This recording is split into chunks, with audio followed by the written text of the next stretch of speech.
Greetings again. This week we are in a little bit hotter weather than what we did last week. I really liked last week better. The high today is 91. But at least it's a different kind of heat and it's not as bad as what Florida could be. Hopefully you didn't have any real problems with the tropical storms or hurricanes or anything that was going through there lately. I did notice that it was raining again. Wish we could have some of that rain. Anyway, welcome to Module 6, and it seems like I just finished Module 5, and here we are ready to move on. I think when we get to looking at it, we've completed a quarter of the semester already, which boggles my mind, actually. In Module 6, we're going to talk about the topic of gender. Now, I'm sure you've got a pretty good idea what gender is all about, and you've done your prior knowledge and you've expressed it there. I think when you get into the module itself, you're going to find there are some nuances to gender, and it does take it and expand it a little bit more than what maybe we have had it in the past. So the objectives for Module 6 are: how does or can gender issues exert influence on the educational experience or the educational system? And I think we can find that in several different ways. When you go out and do some observations now, I want you to begin looking for that as well. So you've got culture, you've got class, and you've got gender now as things that you could look for in your observations and how teachers are handling that type of diversity. The second thing, of course, here I'm going to repeat this: how to apply this knowledge as you observe in the schools. And that's what I just said previously.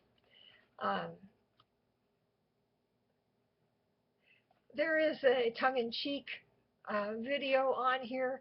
I just want you to take it and think about what it has to say, because it's kind of frivolous, but I wanted to stick in there because I thought it was cute and I didn't know where else to put it because it didn't fit into some of the other things I was doing. Friendly reminder: the 19th, you will not get another one of these modules.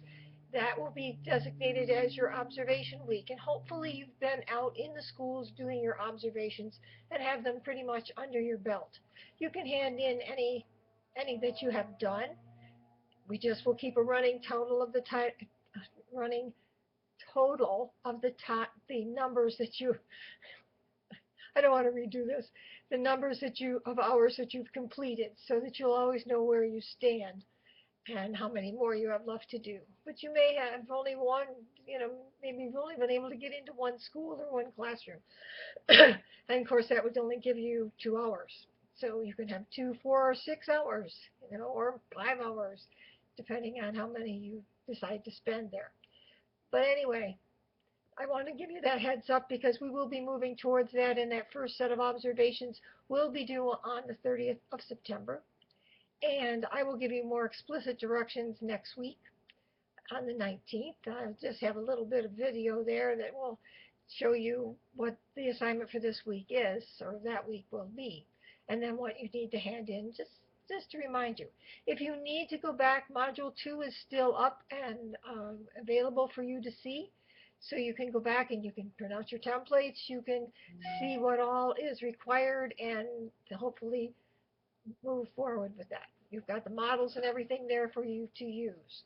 And hopefully that will save you an email to me asking me, what do I do now? Anyway, in this particular module, we have 4 assignments. And again, I put the pacing dates in there, but they're only pacing dates for those people who really want to be paced through it. Final date that this is accepted and the final date you can hand it in is the 23rd of September. I'm going to make sure that's what I have there. First order of business, first assignment is your prior knowledge again. And then you get to the second assignment will be the discussion. Now there's a lot of questions that go with the discussion. Instead of having you do a discussion every few things or every couple pages, I've have you one discussion, and it's probably going to be lengthy because there are several questions that are there to reflect on all the information that you were given within the content area. There's videos, there's articles on from teaching tolerance. I know there's one there. But basically, there's videos, there's links to videos, so hopefully you can get a good picture of the issues that we're dealing with gender and can expand your knowledge there.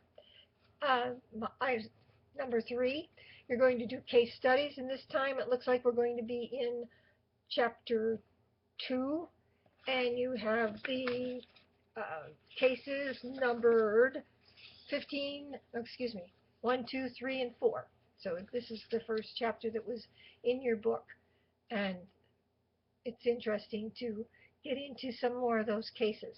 And of course, your final assignment is your final reflection. And what did you gain from doing this particular module? I really like how some of you are expanding what you actually learned. And it just, it shows that you are really getting something out of this, to me anyway, and that you're moving forward. You might look back at the objectives of the course or of this particular module too. Well, this actually there are objectives of the course that I put into this particular module. But excuse me, I think we're doing nicely and moving forward. And even though I'm rather tongue-tied right now, I'm not going to redo this particular video. So hang in there and good luck.